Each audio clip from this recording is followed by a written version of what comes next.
पिछले कई वर्षों से ये देखा जा रहा है कि दिल्ली जो देश की राजधानी है, उसकी जो 26 जनवरी की झांकी होती है, जो हमारा टेब्लो होता है, उसको केंद्र सरकार बार बार रिजेक्ट कर रही है।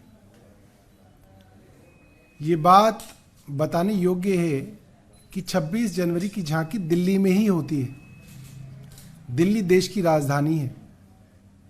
इसके बावजूद 3 साल से लगातार 2022 में दिल्ली की झांकी को रिजेक्ट किया गया, 2023 में दिल्ली की झांकी को रिजेक्ट किया गया और अब 2024 की झांकी के लिए भी दिल्ली सरकार के प्रपोजल को रिजेक्ट कर दिया गया। मैं बताना चाहता हूं कि पिछले कुछ वर्षों से कौन से प्रपोजल हमारी तरफ से जा रहे हैं। 2022 में रिजॉल्व 75 करके टॉपिक था, उसके ऊपर हमारा डिजाइन दूसरे राउंड की मीटिंग में रिजेक्ट कर दिया गया। 2023 में नारी शक्ति विषय था, उसमें भी हमारा डिजाइन रिजेक्ट कर दिया गया और 2024 में विकसित भारत क्राइटेरिया था, उस पर भी दिल्ली सरकार के आइडिया को रिजेक्ट कर दिया गया। अब कुछ भारतीय जनता पार्टी के लोग कह रहे थे कि वो तो टॉपिक पे डिपेंड करता है, तो ये जो टॉपिक है, जो विषय है, वो केंद्र सरकार ही देती है। उस केंद्र सरकार के विषय पे जो राज्य हैं वो अपनी झांकी का प्रपोजल देते हैं, डिजाइन देते हैं, 3D डिजाइन देते हैं और केंद्र सरकार उस प्रपोजल को लगभग बदलती भी है।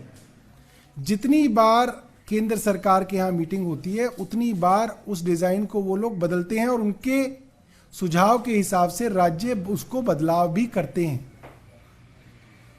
तो ये तो कोई कह ही नहीं सकता कि ये डिजाइन का कंपटीशन होता है। ये कोई कंपटीशन नहीं होता। उन्होंने हमारे डिजाइन में कुछ सुझाव दिए थे, हमने वो सुझाव मान लिए थे। अगर वो और सुझाव देते तो वो सुझावों पे भी हम लोग विचार करते। विकसित भारत विषय पे क्या कहा जा सकता है कि भारत कैसे विकसित होगा? शिक्षा और स्वास्थ्य व्यवस्थाओं से भारत शिक्षित होगा। और दिल्ली सरकार ने अपने टेबलों के अंदर दिल्ली के स्कूल और दिल्ली के मोहल्ला क्लिनिक्स के मॉडल को प्रपोज किया था। और ये इत्तेफाक नहीं है कि पंजाब सरकार के 26 जनवरी की झांकी को भी केंद्र सरकार ने रिजेक्ट कर दिया है।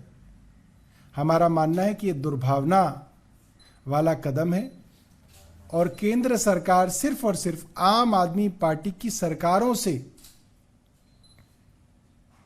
बदला लेने के लिए हमारी झांकियों को रिजेक्ट करती है।